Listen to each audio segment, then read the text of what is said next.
us this morning. This morning I'm preaching for the Sunday of April 26th. The title of my sermon is Fake News versus Fantastic Good News. My reading today is taken from the Gospel of Luke, chapter 24. Now that same day, two of them were going to a village called Emmaus, about 7 miles from Jerusalem. They were talking with each other about everything that had happened. As they talked and discussed these things with each other, Jesus himself came up and walked along with them, but they were kept from recognizing him. He asked them, "What are you discussing together as you walk along?" They stood still, their faces downcast. One of them, named Cleopas, asked him, "Are you the only one visiting Jerusalem who does not know the things that have happened there in these days?" "What things?" he asked. "About Jesus of Nazareth," they replied. "He was a prophet, powerful in word and deed before God and all the people. The chief priests and our rulers handed him over to be sentenced to death, and they crucified him. But we had hoped that he was the one who was going to redeem Israel. And what is more, it is the third day since all this took place. In addition, some of our women amazed us. They went to the tomb early this morning but didn't find his body. They came and told us that they had seen a vision of angels who said he was alive. Then some of our companions went to the tomb and found it just as the women had said, but they did not see Jesus." He said to them, "How foolish you are, and how slow to believe all that the prophets have spoken." Here ends the gospel reading. Again, my sermon title is Fake News versus Fantastic Good News. And grace and peace to the disciples of Jesus. People have been misled by rumors since human beings first populated the earth. You'll remember that in the decades after President Lincoln's death, rumors spread around the U.S. that his coffin was empty. The rumors became so persistent and intense that in 1887, officials exhumed his coffin to ensure that Lincoln's body was actually in it. Afterwards, they sealed the casket with a lead lining to defend against future crazy rumors. But even that wasn't enough to put the rumor mill out of business.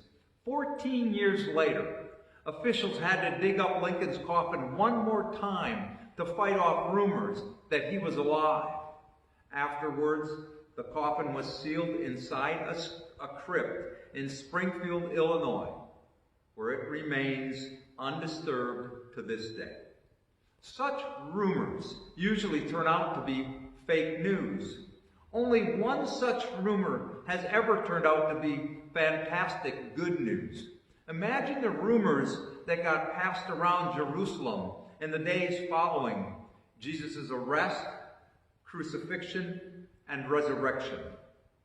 Our story from Luke's Gospel takes place on the evening of Christ's resurrection. Two of Jesus' followers are heading to the village of Emmaus, about 7 miles from Jerusalem. Jerusalem was a threatening place right then. The Roman authorities and the Jewish leaders were on the lookout for Jesus' followers. They were prepared to squash a possible rebellion. They had no explanation for Jesus' body's disappearance from a sealed and guarded tomb. So they spread the fake news that his body had been stolen by his disciples. Fortunately, these two followers on the road to Emmaus had heard another rumor. This one turned out to be wondrously true. This rumor was that an angel had appeared at Jesus' tomb and told the women who followed him that Jesus was still alive. The two disciples didn't know which rumor to believe, the one spread by the religious authorities or the more fantastic rumor which originated with the women. These two disciples were working on that as they walked 7 miles to Emmaus. And our Bible passage reads, as they talked and discussed these things with each other, Jesus himself came up among them and walked with them. But they were kept from recognizing him. What a reassuring statement that Jesus came up alongside of them and walked with them. These two disciples on the road to Emmaus, who were wrestling with questions and fears, experiencing something fantastic. Jesus himself came up and walked among them. Jesus knows the disappointment and pain and fear in our hearts. He knows that we wrestle with the understanding of his ways. So why didn't Jesus just reveal himself as the risen Messiah and take away all their pain? Here's the answer. Please listen carefully. It's because the greatest blessing God can give us is not an easy life. The greatest blessing God can give us is the knowledge that he is with us in all our challenges and all our struggles. We see this theme over and over again in the Bible.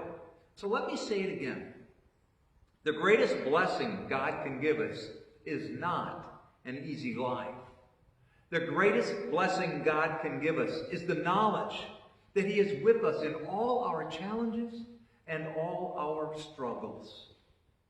Jesus never gives us a blessing without first giving us a lesson. Jesus often asked for others to participate in his miracles. And it's not because he needed their help. It's because they needed to take a step of faith in order for him to act. When you pray for patience, God doesn't just grant you a warm, fuzzy feeling inside. He sends challenging people and situations into your path. When you pray for wisdom, God sends you situations that require humility and discernment. We learn God's greatest lessons through the challenges that he sends us. I think that's why Jesus asked, "What are you discussing together as you walk on this road to Emmaus?" A lot of people justify their disbelief in God by citing the miracles in the Bible. Impossible, unrealistic, unscientific, they say. But it's amazing to me how often God could have used a miracle to get his point across, and he chose not to. He chose to work through average people and average circumstances instead. He chose to restrain his overwhelming and awesome power to invite us into the mystery of faith. And this story on the road to Emmaus perfectly illustrates God's restraint. Because it's in God's silence, in his seeming absence, in those moments when God's work or God's presence is obscure to us, that we sincerely search for him. That's when we walk by faith and not by sight. If God answered our every prayer in a manner and in our time, whenever we wanted him to, if God acted in ways that were perfectly reasonable and accommodating to every want and wish that we asked for, we would never need to exercise our faith. We would never need to quiet the noise within us and listen for his voice. We would seek his blessings and gifts, but we would never seek him. It is when God withholds himself from us that we stop taking him for granted. When we notice the lack, the absence, the void, that's when we set aside minor, shallow pleasures and ache for God. And so these two disciples on the road to Emmaus are discussing Jesus' death and the rumors about empty tombs and angels and missing bodies. And a stranger comes alongside them and asks them what they are talking about. And they think, what a rube. How out of touch is this guy? Because everyone's talking about the huge Passover celebration and the man who claimed to be King of Kings, the King to the Jews. And then they're talking about his gruesome death and disappearance of the body. I mean, everyone's talking about it. And that brings me to our second point this morning. Sometimes it is in our time of loss that we become aware of God's larger vision for his world. These disciples still saw Jesus as a prophetic leader, not as the Messiah, not as the King of Kings. They had hoped that Jesus would be the one to return the throne to Jerusalem. Now their hopes were destroyed. They were holding on to their vision of God's plan for the world when they needed to open themselves to Christ's vision to that plan. Christ would be leaving them soon so that the Holy Spirit would come upon them. That Spirit would lead them into all truth. The Holy Spirit would comfort them, guide them, and give them strength until that day came when God's plan would be realized in all its fullness. Country singer Johnny Cash lost his big brother Jack in an accident when Johnny was 12. The grief and loneliness drove Johnny to alcohol and drugs and throwing himself into his work. At the age of 35, he drove himself to Nickajack Cave on the Tennessee River with the intent of taking his own life. Instead, as he walked farther into the cave, he experienced the presence of Jesus. He walked back out of that cave with a renewed faith in God. Johnny wasn't healed of all his grief. He didn't receive some supernatural answer about his brother's death. Instead, he received the presence and comfort of God. And it allowed him to go on living with renewed hope and determination. This isn't fake news. This is fantastic good news. God has placed us in a world where we sometimes must struggle mightily against forces we don't understand. But God doesn't leave us alone.